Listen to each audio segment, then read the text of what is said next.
മുത്തുനബി സ്വല്ലല്ലാഹു അലൈഹി വസല്ലം തങ്ങളുടെ ജീവിതത്തിലെ പ്രധാന സംഭവങ്ങൾ കോർത്തിണക്കി രചിക്കപ്പെട്ട മനോഹരമായ മദ്ഹ് കാവ്യമാണ് പ്രഥമ പ്രകാശം.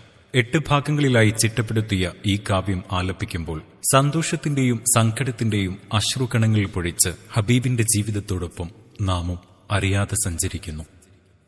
4-ാം അധ്യായത്തിൽ മുത്തുനബി തങ്ങളെ വധിക്കാനായി ശത്രുക്കൾ നടത്തുന്ന ഗൂഢാലോചനകളും ഹിജ്റയുടെ യാതനകളും കടന്നുവരുന്നു. 4-ാം ഭാഗം അവസാനിക്കുന്നത് നബി തങ്ങളുടെ മദീന പ്രവേശനത്തോടെയാണ്. അവിടെ നാം എഴുന്നേറ്റുനിന്ന് ത്വലഉൽ ബദ്ർ പാടി മദീന നിവാസികൾക്കൊപ്പം ഹബീബിനെ സ്വീകരിക്കുന്നു.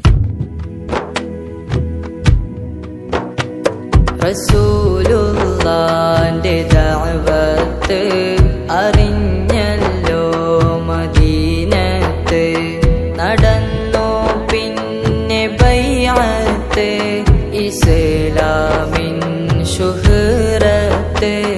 അദുവിന്നക്രമം പൊങ്ങി സ്വഹാബത്തിൻ മനം വിങ്ങി, കുഫ്റിൻ കാഴ്ചയിൽ മങ്ങി, മദീനത്തെ കവർ നീങ്ങി. മദീന യാത്ര നിർത്താനായി റസൂലിൻ ഹിജ്റ തടയാൻ